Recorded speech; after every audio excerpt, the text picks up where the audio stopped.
ಯಾಕಂದ್ರೆ ಇದುವರೆಗೆ ಪ್ರಶ್ನೆ ಮಾಡ್ಕೊಂಡಿದ್ದು ಬಹಳ ನೋವಿನ ವಿಚಾರ ಅನ್ನೋದಂದ್ರೆ ನಾನು ನ್ಯಾಯಕ್ಕಾಗಿ ಹೋರಾಟ ಮಾಡೋದಕ್ಕಿಂತ ಹೆಚ್ಚಾಗಿ ಪೊಲೀಸರು ನನ್ನ ಮೇಲೆ ಸುಳ್ಳು ಪ್ರಕರಣ ದಾಖಲು ಮಾಡ್ತಾರೆ. ಅದಕ್ಕೆ ಹೆಚ್ಚಿನ ಸಮಯ ಹೆಚ್ಚಿನ ಶ್ರಮ ವ್ಯರ್ಥ ಮಾಡೋಂಥದ್ದು ಬಹಳ ನೋವಿನ ಸಂಗತಿ. ಓಕೆ, ನೀವು ಪ್ರಶ್ನೆ ಮಾಡಿದ್ದು ಪಬ್ಲಿಕ್ಗೋಸ್ಕರ, ನ್ಯಾಯಕ್ಕೋಸ್ಕರ. ಆದ್ರೆ ಪೊಲೀಸರು ಆ ನ್ಯಾಯವನ್ನೇ ಹುಟ್ಟಡಗಿಸೋಕೆ ನಿಮ್ಮಲ್ಲಿ ಕೇಸ್ಗಳು ಹಾಕೋದು. ಹೌದು, ನನ್ನ ಸಾಮಾಜಿಕ ಹೋರಾಟವನ್ನೇ ಸಮಾಜಘಾತಕ ಕೆಲಸ ಅಂತೇಳಿ ಬಿಂಬಿಸ್ತಾ ಇದಾರೆ.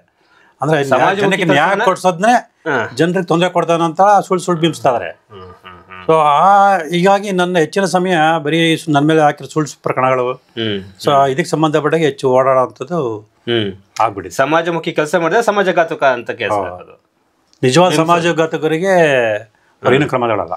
ಓಕೆ, ಬಟ್ ಅಂತ ಸಮಾಜಘಾತಕರ ದೊಡ್ಡ ದೊಡ್ಡ ಪೋಸ್ಟ್ ಅಲ್ಲಿ ಇದಾರಲ್ಲ. ಅಲ್ಲ, ಅದನ್ನೇ ದೇಶ ಆಳ್ತಿರೋದ ಅವರು.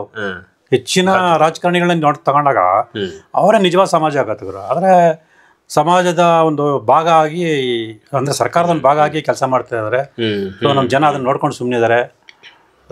ದೇಶದ ದುರಂತ ಖಂಡಿತ. ಯಾಕೆಂದ್ರೆ ಅವರು 5 ವರ್ಷಕ್ಕೊಂದ್ಸಲ ಮತ್ತೆ ಎಚ್ಚರ ಆಗ್ತಾರೆ ನಮ್ಮ ಜನ. ಅದು ಆಗ್ಲೇ ಎಚ್ಚರ ಆಗಲ್ಲ ಸರ್. ಆಗ್ಲೇ ಎಚ್ಚರ ಆಗಿದ್ರೆ ಅವ್ರು ಅಂಥವ್ರನ್ನ ಆಯ್ಕೆ ಮಾಡಿರ್ಲಿಲ್ಲ. ಕರೆಕ್ಟ್, ಅವಾಗ್ಲಾರು ಎಚ್ಚರ ಆಗ್ಬೇಕಾಯ್ತು. ನಮ್ಮ ಜನ ಯಾವತ್ತೂ ಎಚ್ಚರ ಆಗಲ್ಲ. ಅವ್ರು ಬರೀ ಅವತ್ತೊಂದು ಊಟ ತಿಂಡಿ, ಅವತ್ತೊಂದು ಬಾಡೂಟ ಕುಡ್ತಾ ಅದು ಸಿಕ್ಕರೆ ಸಾಕು. ಏನ್ ಎಂಜಾಯ್ ಸರ್. ಅವತ್ತು ಹಬ್ಬ ಮಾಡಾಕ್ ಬಿಡ್ತಾರೆ, ಮುಗ್ದೋಯ್ತು. ಮತ್ತೆ 5 ವರ್ಷ ಅದೇ ಕಾಯ್ಕೊಂಡು ಅಲ್ಕೊಂಡು ನಮಸ್ಕಾರ ಮಾಡ್ಕೊಂಡು ತೊಂದರೆ ಕೊಟ್ರೆ ಅವ್ರ ಹತ್ರ ಹೋಗಲ್ಲ. ನಿಮ್ಮ ಹತ್ರನೇ ಬರೋದು. ಕೃಷ್ಣರೇ ನಮ್ಗೆ ಈ ತರ ತೊಂದರೆ ಆಯ್ತು ಅಂತ ಹೇಳ್ತಾರೆ. ಯಾರು ಓಟ್ ಹಾಕಿದ್ರು ಅವ್ರ ಹತ್ರ ಹೋಗಲ್ಲ ಅವ್ರು. ಯಾಕಂದ್ರೆ 2 ಸಲ ಕೊಟ್ಟು ಸಿಗೋದಿಲ್ಲ, ಭೇಟಿ ಮಾಡಕ್ಕೆ ಆಗಲ್ಲ. ಸಿಕ್ಕರು ಅವ್ರನ್ನ ಒಳಗಡೆ ಸೇರ್ಸಲ್ಲ. ಅಲ್ಲ, ಅದನ್ನೇ ಭೇಟಿ ಮಾಡಕ್ಕೆ ಆಗಲ್ಲ. ನಮ್ಮ ದೇಶದ ಒಂದು ದುರಂತ ಪದೇ ಹೇಳ್ತಾ ಇರ್ತೀನಿ. ನಮ್ಮ ಜನರ ಮನಸ್ಥಿತಿ ಬದಲಾಗೋವರೆಗೂ ಈ ದೇಶದ ಪರಿಸ್ಥಿತಿ ಬದಲಾಗಲ್ಲ. ಆಮೇಲೆ ನಮ್ಮ ದೇಶದ ಪರಿಸ್ಥಿತಿಗೆ ಮುಖ್ಯ ಕಾರಣ ಜನರಿಗೆ ದೂಡಬೇಕು. ಅವ್ರಿಗೋಸ್ಕರ ನೀವು ಪ್ರಶ್ನೆ ಮಾಡಿದ್ರಿ ಇಲ್ವಾ?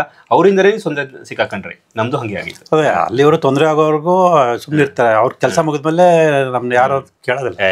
ಒಂದು ಕಾಲ್ ಮಾಡ್ಬಿಡ್ಲಿ, ನೀವೇ 10 ಸಲ ಕಾಲ್ ಮಾಡಿದ್ರು ಕೂಡ ತೆಗಿಲ್ಲ. ಬಟ್ ನೀವು ಸ್ನೇಹಮಯ ಕೃಷ್ಣನ ಶತ್ರುಮಯ ಕೃಷ್ಣನ? ಸರ್, ನಾನು ನ್ಯಾಯಬದ್ಧವಾಗಿರೋರಿಗೆ ಸ್ನೇಹಮಯಿ, ಮತ್ತು ಅದು ಭ್ರಷ್ಟರಿಗೆ ಕಠಿಣಮಯಿ ಅಂತಲೇ ರಾಜಕಾರಣಿಗಳೇ ನನ್ನ ಬಗ್ಗೆ ಹೇಳ್ಬಿಟ್ಟಿದ್ದಾರೆ. ಹಾಗಾಗಿ ನ್ಯಾಯ ನೀತಿ ಧರ್ಮ ಬಂದಾಗ, ಸ್ನೇಹ ವಿಶ್ವಾಸ ಬಂದಾಗ ಸ್ನೇಹಮಯಿ. ಸೊ ಭ್ರಷ್ಟಾಚಾರ ಅಕ್ರಮ ನ್ಯಾಯ ಕಂಡು ಬಂದಾಗ ಕಠಿಣಮಯಿ. ಇದು ರೈಟ್ ನ್ಯೂಸ್.